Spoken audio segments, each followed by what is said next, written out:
Queridos, paz do Senhor, é um grande prazer estar com vocês em mais uma pré-aula. Hoje nós estamos gravando a pré-aula de número 11, que traz como título A Tolerância Cristã. Uma aula magnífica, tem um grande homem de Deus aqui comigo, o pastor Pedro, que é aqui da igreja, Pedro Moreira, também professor, e estamos juntos para debater essa lição que é maravilhosa. Como sempre, quero iniciar mandando um grande abraço às pessoas que compartilham o nosso link, que se inscrevem no nosso canal. Quando você se inscreve no nosso canal, automaticamente você recebe nossa lição quando é lançada no YouTube. Então se inscreve no nosso canal. É uma honra ter você compartilhando conosco um momento de sabedoria. A todos os pastores, eu quero deixar um grande abraço a todos os pastores aqui da ADTO, Assembleia de Deus do Ministério Teófilo Otoni, os meus amigos, pastor Denis, pastor Hélio, que sempre compartilham lição, pastor Samuel, todos eles em geral, quero deixar um grande abraço, porque esse dia é o dia do pastor. Nesse dia que será lançada essa revista, será o dia do pastor, dia 12 de junho. Então, quero deixar um grande abraço. E também aos amigos da EBP Pastores, que sempre compartilham conosco, sempre deixam inscreve, sempre nos deixam abraço, que sempre está orando para que esse projeto cresça. Que Deus os abençoe e os guarde. E parabéns pelo dia de vocês. Parabéns pelo nosso dia. Que Deus possa continuar nos agraciando com a presença maravilhosa do Espírito Santo. Quero deixar abraço aos meus amigos que sempre estão conosco no nosso site. A Maria José da Assembleia de Deus em Canela, setor 7. Ao Elias Oliveira, ao Edivaldo Tavares Lourenço, a Vanilson Santos, a Tânia Mara, lá em Largo da Ideia, no Rio de Janeiro. Eu quero mandar um abraço ao Aster Nascimento, ele é da DTO, mas lá em Divisa Alegre, meu grande amigo, pastor Zé Luiz, e ao Aster, que sempre está curtindo a MP. Grande abraço, que Deus te abençoe, muito obrigado por sempre estar conosco. Quero deixar um abraço ao Sérgio Laureano, ao Eliseu Batista,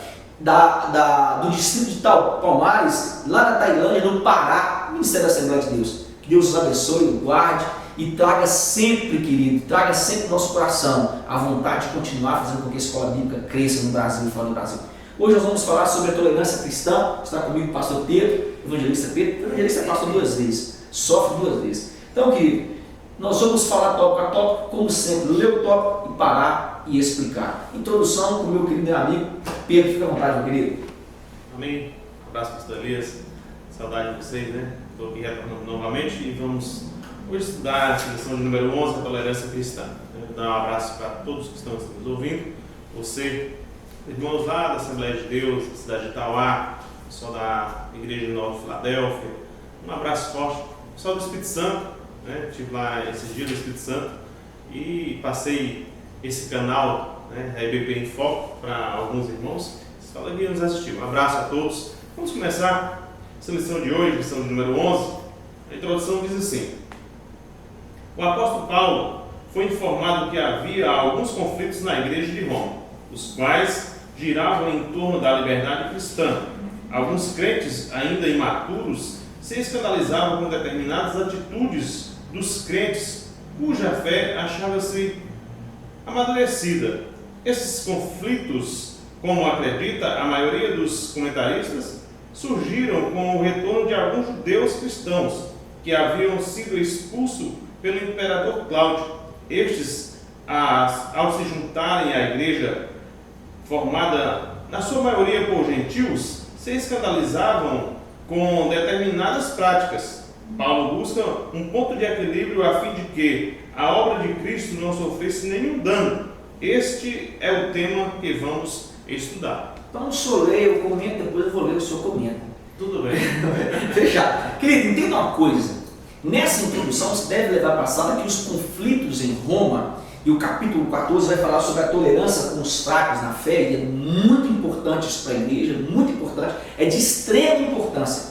Para mim é um dos tópicos que deveria ser mais discutido na igreja atual. Então esses conflitos que estavam existindo em Roma, traz a Paulo uma visão diferente no campo material e também no campo espiritual. Isso é magnífico você estudar isso aqui, querido. Por quê? A comunidade ela estava com um problema no campo material. E esse problema no campo material começa a deteriorar o que nós chamamos de esfera espiritual. Você pode estar bem em todos os quesitos, mas se você está mal no que nós chamamos de campo espiritual, o seu campo material também fica mal. Agora, se você está mal no seu campo espiritual, quando você vem para a igreja, dificilmente você consegue se concentrar no campo espiritual. É uma guerra travada, querido, isso nós precisamos entender. Então a comunidade estava passando por problema no campo material e isso estava afetando a esfera espiritual. Nesse ponto agora nós teremos o que nós chamamos aqui de um grande problema. Agora esse tema que nós estamos estudando, ele atingiu tanto a comunidade naquela época, como está atingindo a comunidade na atualidade. Romanos 14, o versículo 1 e ao versículo 3, vai falar um pouquinho sobre isso. Pode ficar à vontade, meu querido? Do 1 ao 3. Diz assim: acolhei ao que é débil na fé, não porém para discutir opiniões, em crer que de tudo pode comer, mas o débil come legumes. Quem come, não despreze o que não come, e o que não come, não julgue o que come, porque Deus o acolheu. Olha que interessante. Então vamos entender isso aqui. Esse texto de Romanos, precisamos entender quem é débil e quem é forte na fé. Essa é a grande pergunta que você vai fazer na sala de aula. Por que, pastor, ele está falando sobre isso? Porque todos nós somos fracos em alguns pontos e fortes em outros. Essa é a tese paulina. Então, nossa fé ela é sólida em algum assunto e nós podemos sobreviver nesse assunto quando nós estamos em contato com o pecado sem cair no pecado. Então, nesse ponto nós somos fortes. Quando eu consigo conviver com um determinado assunto, porém eu não caio nesse determinado assunto. Agora, o fraco, ele é necessário evitar determinadas atividades. Por quê? Porque ele deve se proteger no campo espiritual. Tem pessoas que ele sabe que ele é fraco com a bebida e ele continua sendo tentado pela bebida. Tem pessoas que ele é fraco com a prostituição e ele continua tentando e buscando a prostituição, querido. Então essa debilidade que Paulo está falando, ele está dizendo que nós somos fortes em alguns quesitos e fracos em outros quesitos. É importante que nós nos autoanalisemos a fim de descobrir o quê? Onde eu sou débil e onde eu sou forte. Entenda, sempre que tivermos dúvidas e sempre que duvidarmos, nós devemos nos perguntar: posso fazê-lo sem cair em pecado? Segundo, posso influir em outros para o bem antes que eles influam em mim para o mal? Essa é a pergunta que você deve fazer. Eu posso ser contagiado ou eu posso contagiar? É esse aspecto que Paulo agora traz no capítulo 14, ok, querido? Meu amigo Pedro, fica à vontade, meu querido.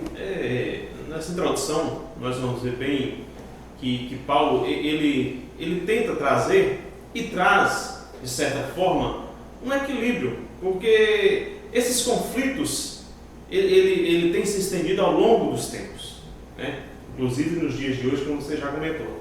E Paulo, ele via que alguns judeus, ao retornarem, né, para Roma, e eles se escandalizavam com o que estava acontecendo, né? Nós podemos dizer que eles criaram uns pontos antagônicos, um ao extremo da esquerda, outro ao extremo da direita. Outro ficava muito alto, outro muito baixo, outro dizia eu como, outro dizia não como. Então Paulo, ele chega e diz, não, nós vamos pôr um ponto de equilíbrio aqui, porque está tudo errado, né? E esses conflitos, eles têm se estendido ao longo dos tempos, têm atingido a igreja atual, e é exatamente o que nós vamos falar hoje nessa lição.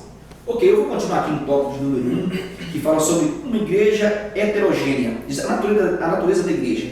É possível percebermos, nessa seção da Epístola aos Romanos, que Paulo apela para a natureza da igreja a fim de corrigir o problema que nela surgiu. A igreja é una, isto é, embora formada por pessoas de grupos diferentes, ela forma o corpo de Cristo. Para ser igreja, ela precisa atender o critério da unidade. Não há judeu nem gentios, mas há igreja de Deus. Ela é, portanto, indivisível.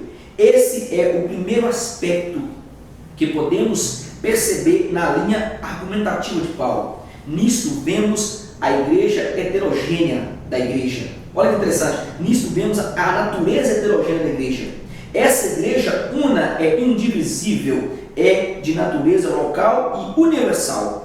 Os crentes judeus e gentios deveriam, portanto, se conscientizar de que problemas de natureza local não poderiam sobrepor-se à universalidade da igreja. A liberdade deveria ser respeitada, isto é, regulada pela lei do amor. Fica à vontade, meu querido. Deus. Paulo pegou muito forte nesse ponto, principalmente aqui no capítulo 14, em dizer que a igreja, ela não é homogênea, e sim heterogênea. Mas nós vimos aqui que nós temos, em todas as igrejas, em todos os sentidos, nós vamos ver irmãos fracos, irmãos fortes, uns mais inteligentes, outros mais com um pouco de dificuldade de entender a palavra, o que é lei, o que é graça, o que é gentil e o que é judeu. Então Paulo, ele traz um ponto de equilíbrio, como eu já falei aqui, ele traz um ponto de equilíbrio ao ponto de dizer que a igreja, ela não é só local, ela é universal. Não dando um título para a igreja, mas ela é universal. Ela é heterogênea. Nós temos o trigo e tem o joio. Se nós arrancarmos o joio do meio do trigo, vai causar um dano danado para a igreja mesmo. E agora Paulo, eu sou apaixonado por Paulo. As cartas de Paulo é tremenda. E Paulo, ele entra agora com o seu ministério pastoral. Aí é que eu acho lindo quando Paulo entra com a prática pastoral, de pôr um equilíbrio entre judeus, gentios e aqueles que viviam a igreja da época. E Paulo traz esse ponto de equilíbrio e aplica no meio da igreja. Né? Paulo aplica esse ponto de equilíbrio exatamente aqui no capítulo 14. Eu acho muito interessante o que o senhor está falando, que a igreja ela precisa entender nesse tópico aí, e muito bem colocado pelo pastor Pedro, que ela é um corpo. E sendo ela um corpo, ela tem por dever comportar-se como tal, ligando-se uns aos outros. O que é isso? Ela deve preocupar-se uns com os outros. Isso nos faz entender e ter um sentido de que nós devemos fazer o bem e não o mal. A Romanos 12, versículo 4 e 5, olha o que diz essa carta, 12, 5, Paulo 4, 5 diz: porque assim como um só corpo temos muitos membros, mas nem todos os membros têm a mesma função. Assim também nós, conquanto muitos somos um só corpo em Cristo e membros uns dos outros.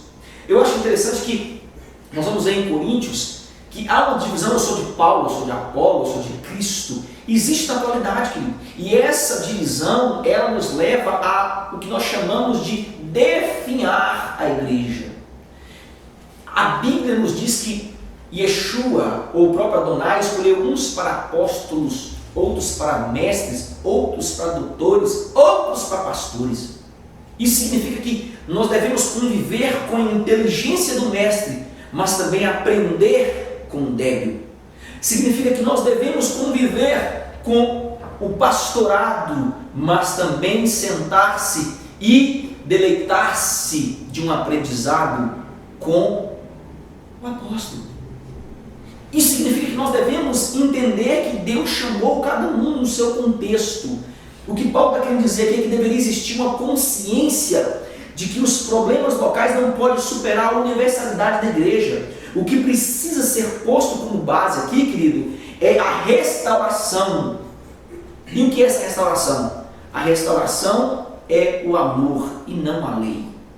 Deve existir entre ambos o amor. Não é porque fulano prega melhor do que eu devo invejá-lo. Não.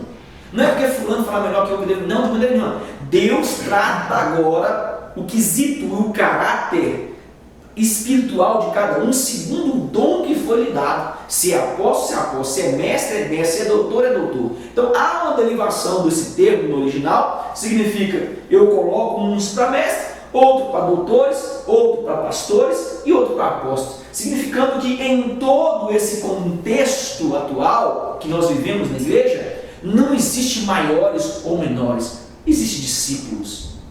Isso deve ser colocado nesse tópico. Concorda comigo, pastor Pedro? Sim? Com certeza. Então eu vou continuar com o senhor, no tópico número 2, para os fracos na fé. Pode contar, meu querido. O segundo ponto diz assim: os fracos na fé. Quem seriam os fracos na fé? Os crentes fracos eram principalmente cristãos judeus, que se abstinham de certos tipos de alimentos e observavam determinados dias em razão de sua contínua lealdade à lei de Moisés.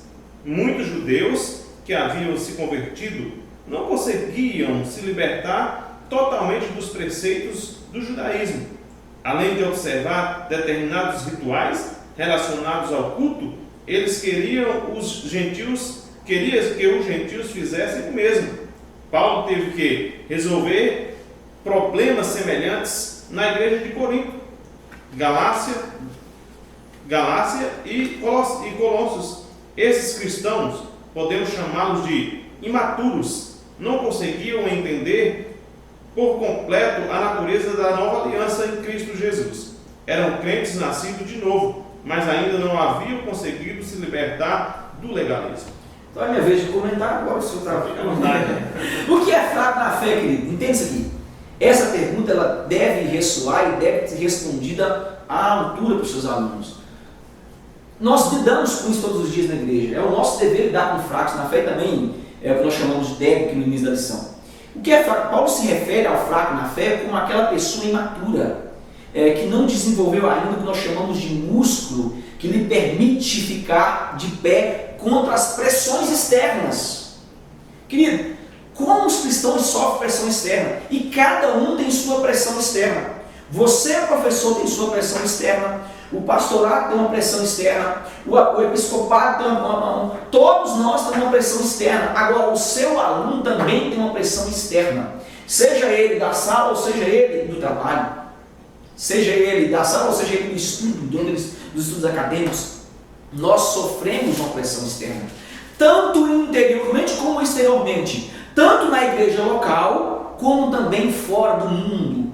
E é essa pressão que Paulo está falando. Então, por exemplo, se uma pessoa adorava ídolos e ela aceita Cristo, ela entenderá que o Senhor o salvou mediante a fé. E não foi por causa dos ídolos. Ela vai entender isso facilmente. Isso aqui é fácil de entender. Entretanto, havia nesse costume judaico um problema com o passado. Por quê? Se ela converteu, mas haveria agora, ia ter rituais cristãos na época nós chamamos de festas judaicas, ela se sentia mal porque naquele dia era um dia especial de adoração a Deus. Mas ela agora é convertida, então ela trazia consigo um marco da lei. E esse marco da lei agora, nos dias de festa, ainda o apertava exteriormente, ainda fazia uma pressão sobre ele. E ele dizia: como eu vou me comportar mediante as festas? Como eu vou me comportar mediante a esse ritual que eu praticava? Então agora ele precisa entender que ele já não é mais guardado pela lei, mas ele tem a graça. Mas ele, mesmo assim, quando chegava nesses dias, ele se sentia vazio, porque para ele não ofereceu o que ele deveria fazer, que era os rituais sagrados. Muita gente se converte ao cristianismo e adora a santos, imagens e diversas outras coisas. Eles sentem uma dificuldade quando ele passa à frente da igreja católica. Eu vou dar um exemplo meu aqui. Quando eu converti, eu passava na igreja católica, não tinha que me benzer ainda. Convertido. Trazia consigo o que nós chamamos de terra do Egito. Eu falo isso quando nós estamos em alguns estudos na escola, principalmente nesse estudo Romanos, que mora dentro de nós, pastor Elias, um catolicismo que veio das tradições, porque nós vivemos em uma cultura, nós vivemos em um país mesclado, heterogêneo, posso dizer assim. Então, mora dentro de nós um catolicismo. Outro dia nós estávamos em um retiro e um jovem, você está não aqui, na hora de orar, tirou o seu chapéuzinho como um ato de reverência. Então, isso é normal, mas o que Paulo quer nos ensinar aqui é que existe pontos antagônicos que é totalmente ao extremo, né? Tanto fica do seu lado esquerdo os fracos e do seu lado direito os fortes. E Paulo quis pôr esse equilíbrio, eu continuo falando, Paulo quis impor esse equilíbrio entre fracos e fortes, entre judeus e gentios. É de extrema importância nós salientarmos nessa lição que Paulo nos manda responder a esses débeis na fé com amor, querido. Com amor e de acordo com sua consciência. Olha que interessante isso aqui. Deveríamos responder de acordo com sua consciência. Agora entenda uma coisa: os escrúpulos sinceros de tais homens não devem converter-se em regras para a igreja. O que é escrúpulo que eu estou colocando aqui? Essa é uma palavra feia, mas escrúpulo significa estado de dúvida em que a mente se inquieta, hesitando acerca da bondade ou ruindade de alguma coisa. Significa ações promovidas pelo indivíduo, consideração de ética ou moral que inibe uma ação muita atenção, zelo e remorso. Ou seja, isso não é regra, o que Paulo está querendo dizer. Isso não pode ser tido como regra para a igreja. A dúvida que ele tem, esse escrúpulo que ele tem, o que nós chamamos de indubiedade, embora são a raiz de dúbio pensamento, não pode existir como regra para a igreja. Não é porque fulano, eu vou rasgar o verbo aqui para você entender. Eu acho que uma hipocrisia do termo pastoral na atualidade, porque o cara não gosta de futebol e fala que é pecado. Porque o cara tem um barrigão, ele tem uma barriga avantajada e vai por aí fora, e ele não usa uma sunga na praia, fala que todo mundo quer pecado usar sunga na praia. Então esses pormenores não devem ser colocados na igreja como regra. Nós temos como regra a fé em Cristo. Não é esses pormenores. Naquela época nós tinham o quê? Aí eu não como carne, porque eu não comer carne, a igreja não deve comer carne. Paulo disse de maneira nenhuma. De maneira nenhuma, não é regra para a igreja. Mas nós, os sábios, nós, os líderes, devemos entender esses irmãos na fé. Que maneira? Mostrando amor. Ok? O tópico número 3 fala assim: os fortes na fé. Se os crentes fracos eram formados por judeus crentes, mas que viviam ainda debaixo da velha aliança, os fortes eram formados tanto por judeus como por gentios que haviam alcançado um entendimento correto das implicações da nova aliança. Esse fato é confirmado pela afirmação do apóstolo Paulo, que se enfileira com os fortes na fé. Portanto, os fortes sabiam que não estavam mais debaixo da lei, mas da graça. Fique à vontade, meu querido. Chegou a minha vez de comentar. Hoje nós temos aqui não um duelo, mas temos aqui um dueto. Muito bem. Nesse ponto, quem são os fortes na fé? Nós acabamos de falar quem são os fracos, e agora nós vamos falar um pouco quem é forte na fé. Será que forte na fé são aqueles que estão expulsando demônios? Será que são aqueles que pregam bonito? Aqueles que arrastam multidões? Não. O que Paulo ele quis dizer aqui, forte na fé. Ser forte na fé é ser edificado. E se você é edificado, você edifica as outras pessoas. Eu vou pegar aqui o capítulo 15 de Romanos, que diz assim, o primeiro versículo: ora, nós que somos fortes, isso é Paulo falando, nós que somos fortes devemos suportar as debilidades dos fracos e não agradarmos a nós mesmos. Portanto, cada um de nós agrade ao próximo, que é bom para edificação. Paulo ele deixa bem claro nesses dois versículos do capítulo 15, que se nós agradarmos a nós mesmos, nós não somos fortes, nós não somos edificados. Se nós fazemos as nossas próprias vontades, e o que tem, hoje eu vou pegar pesado aqui quanto ao pastorado e quanto a liderados, né? Eu não gosto de bater em pastor, porque até porque eu sou dessa classe, mas também não gosto de defendê-lo não. Mas o que tem de pastor que está arrancando o pelo das suas ovelhas, né? O que tem de pastor sugando as suas ovelhas, não é brincadeira, né? E em contrapartida, o que tem de pessoas, o que tem de ovelhas dando trabalho a pastor, também não é brincadeira. Aí onde é que está a edificação? Onde é que está o fortalecimento? Onde é que está o ponto que nós podemos dizer forte na fé? Né? O que tem de igrejas aí que, meu Deus do céu, se nós formos citar exemplos aqui, nós vamos passar a noite. Mas o que tem de igrejas sendo fraco e acha que é forte, assim diz o cantor Samuel Mariano, muita gente que está vivo, pensa que está vivo, mas já morreu há muito tempo. Eu acho de extrema importância que hoje nós estamos vivendo o que nós chamamos de dubiedade de pensamento dentro da igreja. Na época de Paulo existia isso. A atenção agora vai ser para quem? Para os fortes na fé. Por quê? Os fortes na fé são aqueles que ainda não entenderam a graça na sua totalidade. Não entenderam a graça na sua totalidade. Tem gente que se aproveita da graça. Se aproveita da graça. Eu acho interessante, eu estava escrevendo um artigo outro dia sobre a desgraça da graça. Porque tem pessoas que aproveitam tanto da graça que fazem dela antigraça. Tudo que você tem, tudo que você faz, tudo que você peca, você coloca a culpa na graça. E você diz assim, não, eu estou no tempo da graça. Então existia esse grupo na época de Paulo. E Paulo fala que eles não entenderam, os fortes eles não entenderam a graça na sua totalidade. Para os fracos, a lei ainda reinava. E é interessante que para os fortes, a graça ela fazia novidade de vida, mas só para aquilo que lhe era conveniente, querido. E Paulo nos mostra nesse tópico aqui que a graça ela nos convida a suportarmos uns aos outros. Isso é ser corpo de Cristo. Aí entra aqui o versículo 15, o capítulo 15, 1 e 2, que o pastor Pedro leu aqui. É de extrema importância nós suportarmos uns aos outros. E Paulo diz no versículo 7, diz assim: portanto, acolhei-vos uns aos outros, como também Cristo nos acolheu para a glória de Deus. Não há glória no ser humano. Não há glória no ser humano no estado da graça. A glória da graça se manifesta em Jesus para que Deus fosse o espelho, para que nós enxergássemos em Deus a novidade de vida. As pessoas querem enxergar na graça uma libertação barata, e não foi barata, querido.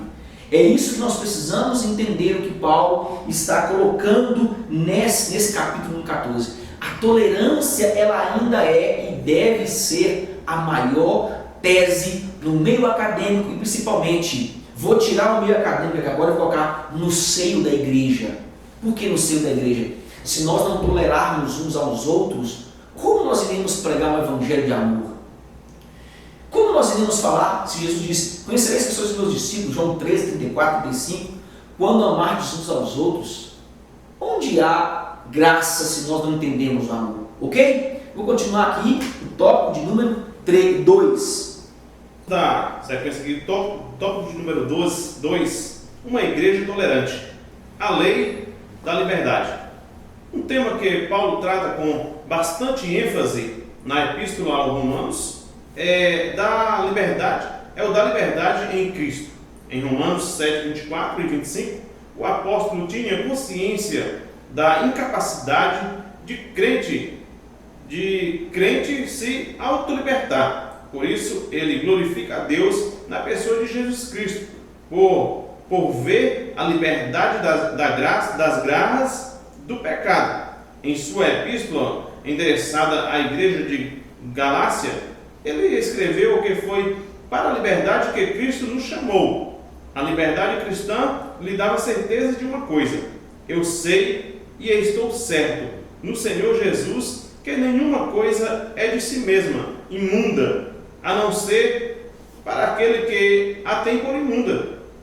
Para esse é imunda. Essa é a lei da liberdade.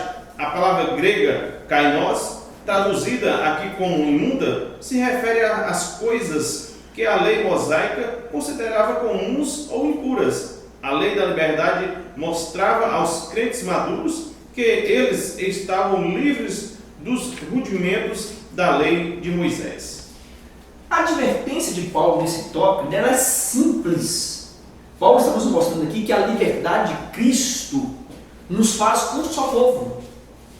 Um só povo. Por quê? Porque nós vivíamos desgarrados. A Bíblia chega assim, Paulo vai falar sobre isso. Então nós fomos juntados agora, um termo mais utilizado para que você entenda, nós fomos juntados em um único aprisco.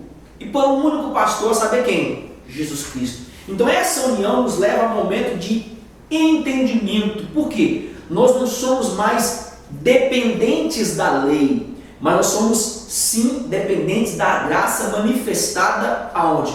No Calvário. Entenda que você não pode esperar que todos, e nem mesmo a melhor igreja esteja de acordo com cada assunto, querido.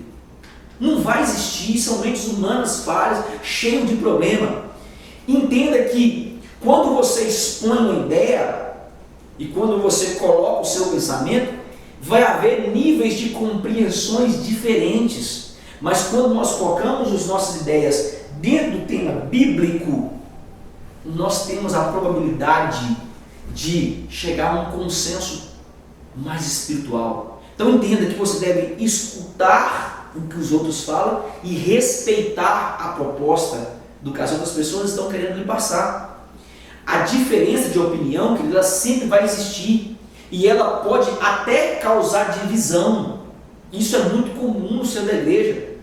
Agora, quando você expõe a sua fonte, quando você expõe o seu pensamento e o seu nível de aprendizado, procurando entender o que o outro tem de ideia, você está muito mais próximo de uma relação cristã. Sabe qual é o problema das igrejas atuais? Não querem escutar, não querem dialogar e, acima de tudo, o clero nas igrejas ainda existem. Nós fomos libertos por Cristo, mas aprisionados pelo clero. É vergonhoso falar isso. Deixa eu te dizer uma coisa, querido. Jesus, quando ele veio na terra, ele encontrou tribos. Ele formou comunidade. Jesus subiu, deixou o Espírito Santo e as comunidades foram-se embora. Nós voltamos a viver as tribos de novo. É lamentável.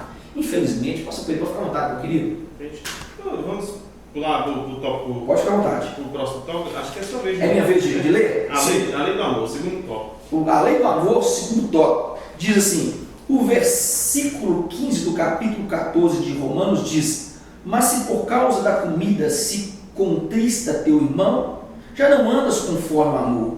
Não destruas por causa da tua comida aquele por quem Cristo morreu.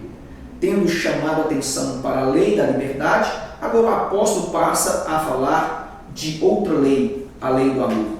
É o amor ágape de Deus, a lei da liberdade exercitada por cristãos mais maduros.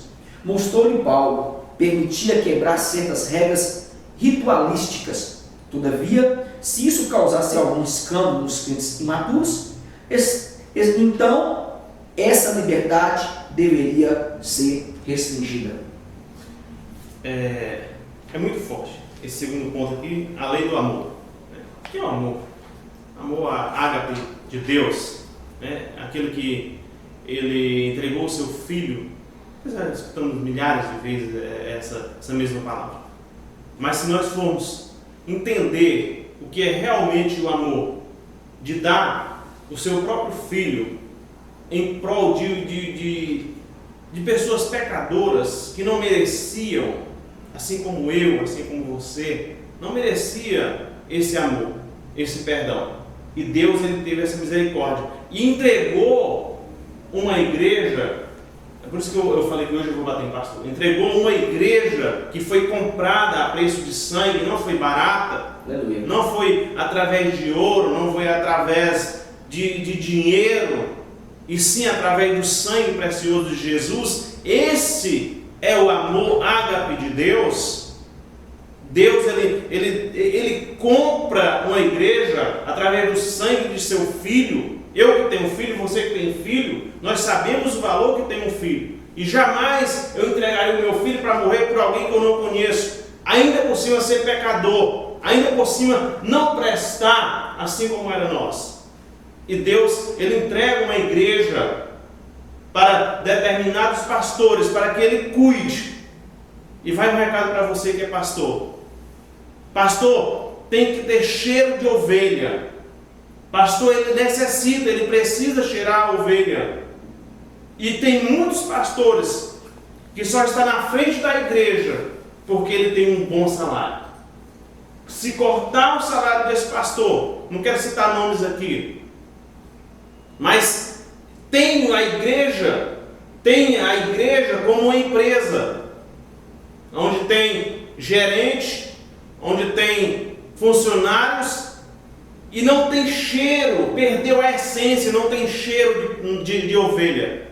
Em contrapartida, também tem ovelhas que não tem mais cheiro de pastor. Ela perdeu a essência.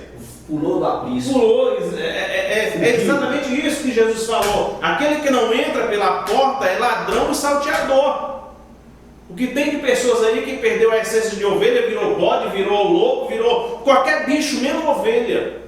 Então fica essa dica, né, nessa aula, que a lei do amor era essa. O amor ágape de Deus é esse, que nós pastores não perdemos a essência, nós temos que ter cheiro de ovelha. Eu acho tão interessante que nós precisamos entender que há uma total liberdade da graça ante a lei. Isso é magnífico, querido. É magnífico. Os meus amigos gostam quando eu digo isso é magnífico. Quero mandar um abraço para o amigo Hélio, pastor Hélio, lá de Tambacuri. A gente fez esses polêmicos, eu lembro dele quando eu lembro essas polêmicas, está aqui sentado aqui, grande homem de Deus. O que nós precisamos entender é que o nosso novo ser agora, ele vai evidenciar o que nós chamamos de amor ágape, muito bem exposto pelo pastor Pedro aqui. Então esse, por sua vez, ele traz consigo a responsabilidade de demonstrar o que Jesus fez em todo o tempo presente aqui na terra. Olha que interessante. Se nós somos os seus discípulos, nós devemos ter em mente que melhor é sacrificar o meu eu e ter muitos irmãos na fé, do que viver e contradizer tudo e dar um péssimo testemunho. Algo sobre isso, biblicamente? Romanos 12, versículo 10, olha o que diz esse texto, ele diz: amai-vos cordialmente uns aos outros com amor fraternal, preferindo-vos em honra uns aos outros. Devo honrar o meu próximo e entender que a graça me fez ter amor ágape. E quando eu exponho esse amor, quando eu dedico-me a esse amor, eu sacrifício o meu eu, mas para que alguém cresça através de Cristo. Ok, querido? Tópico de número 3, a lei da espiritualidade. Pastor Pedro. Terceiro ponto, a lei da espiritualidade. Paulo passa a mostrar então o modelo de espiritualidade que deve conduzir tanto os crentes fortes como os crentes fracos. O crente que deve possuir convicção bem definida no exercício da sua fé. Ele deve ter critérios para que não se torne um antinomista ou legalista. A lei que deve regê-lo é a lei de Cristo. Olha que interessante, a maior ênfase paulina apresentada nesse tópico em específico é a moderação, a comunhão e principalmente, acima de tudo, desenvolver um pensamento maduro de ambas as partes. É isso que Paulo está expondo nesse ponto. Ele fala que deve haver uma compreensão tanto dos fortes como dos débeis. Jesus, em inúmeros exemplos, nos dá um pensamento e um exemplo de como se tornar maduro. E, acima de tudo, ele nos mostra um pensamento do próprio Deus. Onde eu acho algo sobre isso? Mateus 5,38, ele diz o seguinte: ouviste o que foi dito, olho por olho, dente por dente? Eu, porém, vos digo, não resistais ao perverso, mas a qualquer que te ferir a face direita, volte também a outra. E ao que te quer demandar contigo, tirar-lhe a túnica, deixe também a capa. Se alguém te obrigar a andar uma milha, vá com ele 2. Dá a quem te pede e não volte as costas ao que deseja que lhe emprestes. Ouviste o que foi dito, amarás o teu próximo e odiarás o teu inimigo? Eu, porém, vos digo, amai os vossos inimigos e orai pelos que vos perseguem, para que vos torneis filhos do vosso Pai Celeste, porque Ele faz nascer o sol sobre os maus e os bons, e vem chuva sobre os justos e injustos. Então o próprio texto nos dá um pensamento categórico de Jesus, nos mostrando que o que é ser maduro? Ser maduro não é você contradizer a palavra de Jesus. Não. Se te pediram a túnica, ele fala, dá a capa. Te pediram a capa, dê também a túnica. Pediu para andar 1 milha de 2. Que, deixa eu te dizer uma coisa, com todo o pensamento filosófico de pastor Elias e teológico, só Jesus para cumprir isso aqui. Que tem dia que dá vontade de você estourar e chutar o pau da barraca, como diz o ditado popular, e pular em cima do cara e falar assim, ô infeliz. Mas, no entanto, querido, nós temos que seguir a Bíblia. Às vezes dá vontade de você falar assim, mano, pelo amor de Jesus Cristo, né? Às vezes eu falo assim, aí o Sérgio Lopes diz, eu luto contra a minha própria alma, a natureza humana que há em mim. Eu quero sepultar o velho homem. Nós temos que sepultar todo dia, querido, porque tem horas que a gente não aguenta dar a face esquerda de quem já bateu a direita. O princípio nosso deve ser, eu amo a Jesus, e por amor a Ele, eu me diminuo no reino. Essa é a base, porque senão você vai perder as estribeiras e fazer besteira. Pastor Pedro. Paulo, ele citou muito bem, quando ele disse, sede meus imitadores, assim como eu sou de Cristo. Então, em que nós temos imitado o apóstolo Paulo? Na fraqueza, na fortaleza, no amor, na caridade, né? Em pregar a palavra de Deus. Será que nós temos aplicado isso na nossa vida cotidiana? Fica essa pergunta para vocês. Muito bem, o tópico de número 3 fala uma igreja acolhedora, o exemplo dos cristãos maduros. Como então deveriam agir os crentes fortes em relação aos fracos?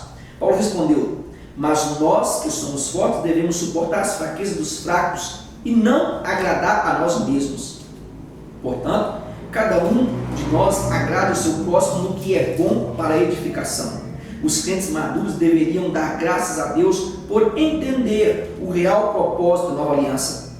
Eles sabiam que o reino de Deus não é comida nem bebida, mas justiça, paz, alegria no Espírito Santo.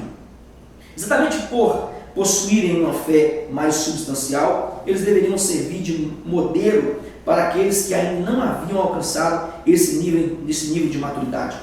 O crente maduro, portanto, deveria evitar as coisas que fazem aos mais fracos tropeçar. Isso, no entanto, não quer dizer que o crente forte ficará prisioneiro da consciência do crente fraco.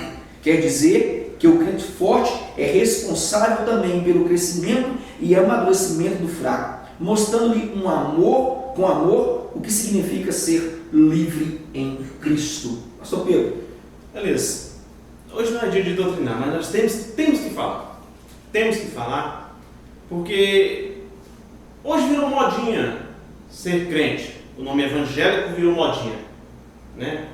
Os famosos, hoje é chique dizer eu sou evangélico. Outro dia eu estava assistindo uma entrevista de um cantor famoso, não vou citar o nome também, por questão de ética. Mas a entrevistadora perguntou para ele: você tem religião? Ele disse: sim, eu sou crente. E depois de tanta asneira que ele falou, que tinha 5 mulheres que bebia, levava uísque para o seu camarote, coisa assim, ela falou: você tem religião? Ele disse: sim, eu sou crente. Ela: você é crente? Ela assustou. Ela assustou com a situação. Ele disse: sim, crente fervoroso. Então, hoje virou modinha a pessoa dizer que é crente. E o que nós temos de modinha dentro da igreja é uma vergonha. Irmãs, irmãos, os bombados, né, inchados.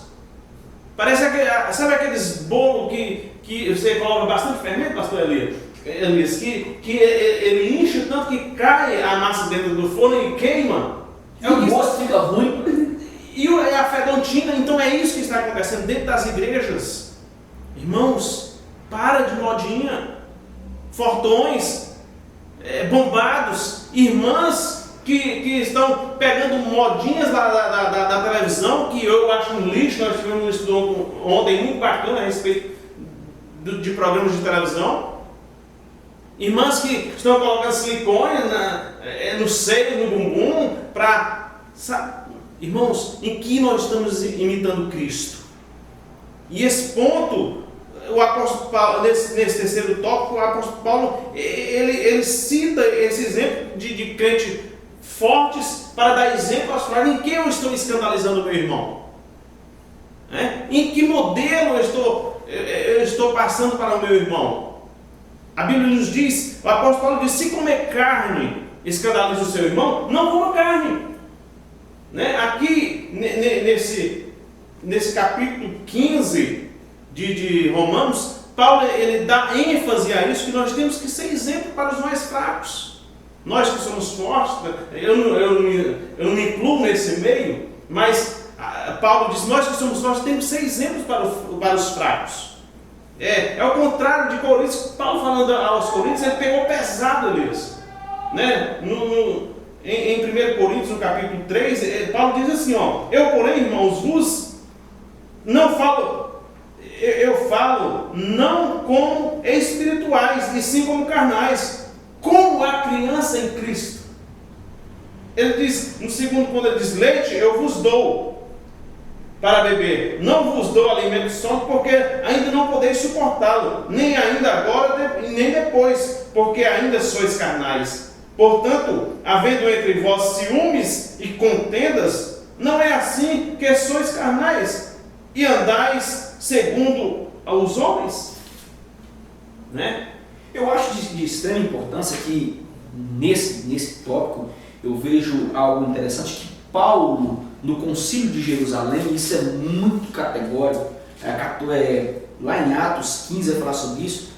Paulo estava no Concílio de Jerusalém e a igreja totalizante judia naquela época pediram aos gentílicos que não comessem carne sacrificada a ídolos, que ele soubesse, ou se não soubesse, que não comesse toda a carne segundo aquele tempo, era oferecida a ídolo. Então o que sobrava ficava para se vender no mercado. E entrou-se num consenso no concílio de Jerusalém, e Paulo estava no concílio, e Paulo aprova o concílio. Paulo não aprovou porque fosse pecado. Paulo aprovou para que a igreja entrasse no entendimento de que isso era compartilhamento de pensamento mútuo entre os irmãos. Isso era chegar num consenso. Então qual é a nossa postura mediante aos fracos na fé? Querido, a nossa postura ainda permanece sendo a de Cristo. E também a de Paulo, que diz em 1 Coríntios 9, 22 e 23, fiz-me fraco como fraco para os fracos, para ganhar os fracos. Fiz-me tudo para todos, para por meio de todos chegar a salvar alguns. E no 23 diz, e eu faço isso por causa do Evangelho, para ser também participante dele. Precisamos entender que quando Jesus diz, portanto, sede vós perfeitos, como perfeito é o vosso Pai Celeste, está em Mateus 5, ele está dizendo que nós somos responsáveis pelo crescimento dos que são fracos na fé. Nós, os mais velhos, nós pastores. E quantos pastores hoje estão dando um péssimo testemunho aos novos convertidos? A teologia da prosperidade tem sido vergonhoso. Querido, os pastores compram e não pagam, os presbíteros compram e não pagam, dão um péssimo testemunho, tem amante, é uma vergonha. Essas pessoas ainda, eu vou ser mais profundo aqui, quando chega a época da política, é uma vagabundagem dentro da igreja, o púlpito se torna palanque, isso é uma vergonha para o evangelho. É isso que nós não devemos levar aos que nós chamamos fracos na fé. Eles devem enxergar que há uma diferença entre igreja e Estado. Ok? Tópico de número 2, ela fala sobre o exemplo de Cristo. É o senhor ou eu que li? Sou eu. É o senhor, então fica à vontade. Segundo ponto, o exemplo de Cristo. O exemplo para essa limitação de liberdade foi dada por Cristo, nosso Senhor. O argumento de Paulo é que o próprio Salvador não agradou a si mesmo.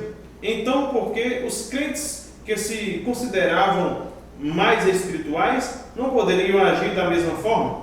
Em Cristo, Deus mostrou tolerância para com os pecadores. Paulo já havia falado em Romanos 5,8 que o amor de Deus pelos homens foi mostrado de forma graciosa quando Cristo morreu por eles, sendo ainda pecadores.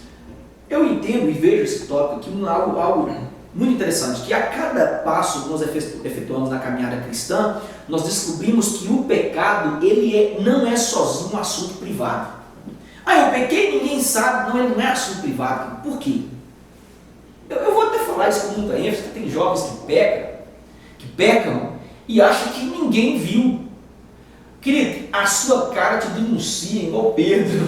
É um deles. Não, dia da fogueira, aquecendo lá, negou Jesus por 3 vezes. Querido, o pecado, como diz a música, o pecado fere o corpo e mata a alma. E as suas consequências fatalmente são cruéis.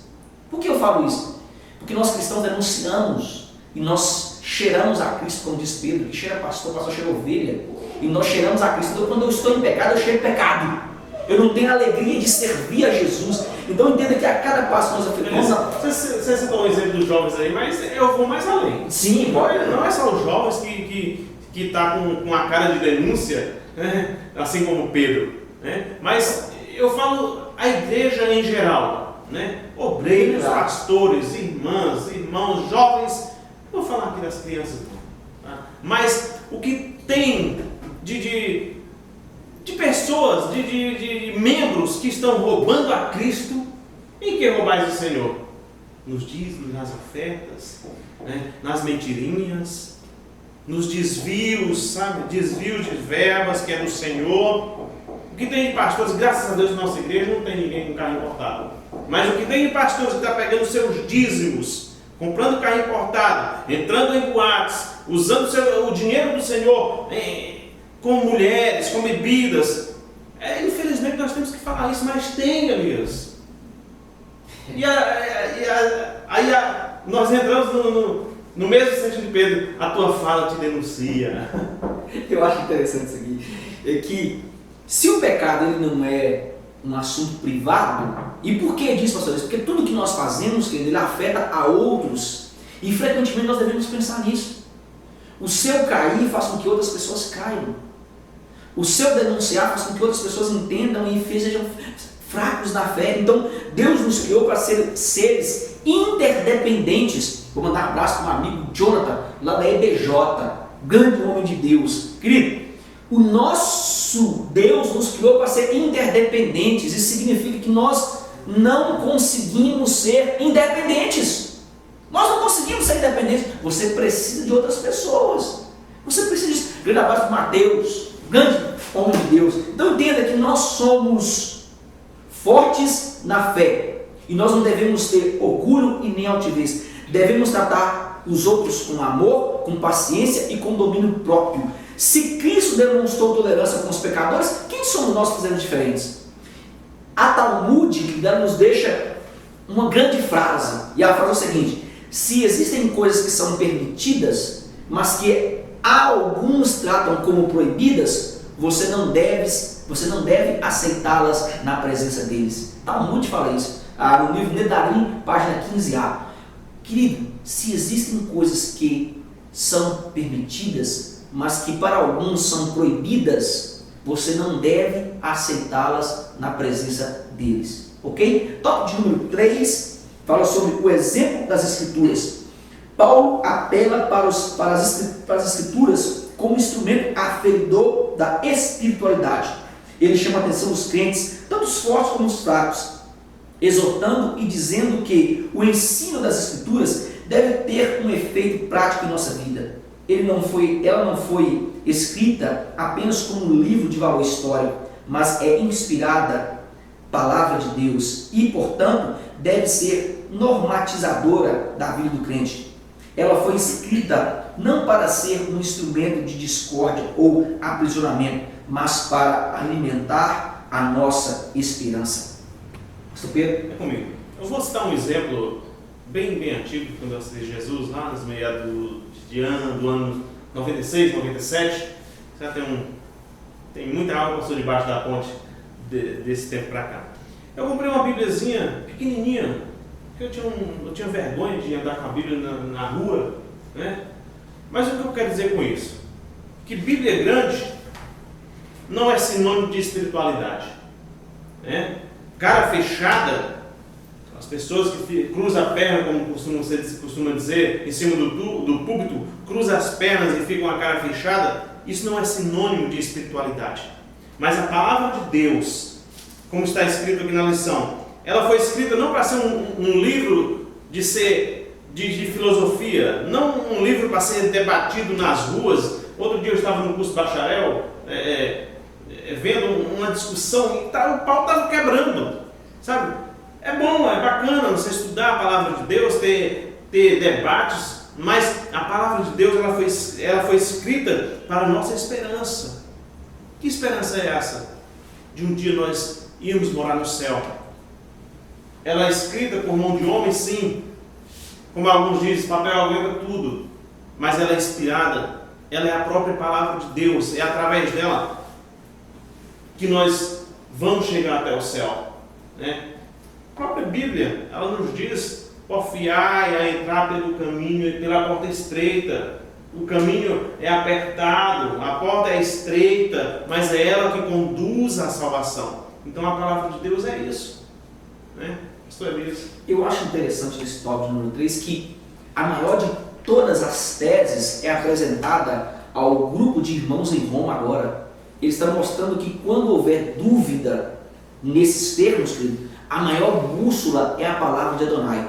Então Paulo, inspirado pelo Espírito Santo, ele afirma em Romanos 15, versículo 4, que ela serve para a consolação, para a paciência e, acima de tudo, para a esperança. Olha Romanos 4, versículo 15, versículo 4, pois tudo quanto outrora foi escrito para o nosso ensino, foi escrito, a fim de que pela paciência e pela consolação das Escrituras tenhamos esperança. Esse é o nosso dever como cristão, acolher uns aos outros como Cristo nos acolheu para dar glória ao Pai. Entenda que Isso é o nosso dever como cristão. Romanos 15, versículo número 7, olha que interessante o que diz o texto. Ele diz, portanto, acolhei uns aos outros, como também Cristo nos acolheu para a glória de Deus. Então vamos agora para a conclusão, que diz assim: aprendemos como o apóstolo Paulo procurou pacificar a tensão entre os crentes fortes e os fracos na igreja de Roma. Esse conflito estava gerando um pouco de tensão que poderia, a curto prazo, pôr um risco à obra de Cristo ali. Pastor Elias. Eu me despeço de vocês, desejando uma boa lição, excelente lição, em que Deus possa nos dar uma aula voltada e principalmente tolerante, querido. Nós, professores, precisamos ter muita tolerância para com os nossos alunos, para que Deus possa operar o mesmo milagre que houve em nosso ser. E nós somos a base, somos o limiar para que essas pessoas vejam a Cristo na atualidade. Pastor Pedro, fique à vontade, querido. Deus possa abençoar cada um que está nos escutando, que essa lição vocês façam um bom proveito. Eu vou deixar apenas um versículo para nós encerrarmos. Romanos 15, 13. E o Deus da esperança vos enche de todo gozo e paz no vosso crer, para que sejais ricos de esperança no poder do Espírito Santo. Que Deus possa abençoar a todos. Grande abraço, feliz dia dos pastores e a Shalom.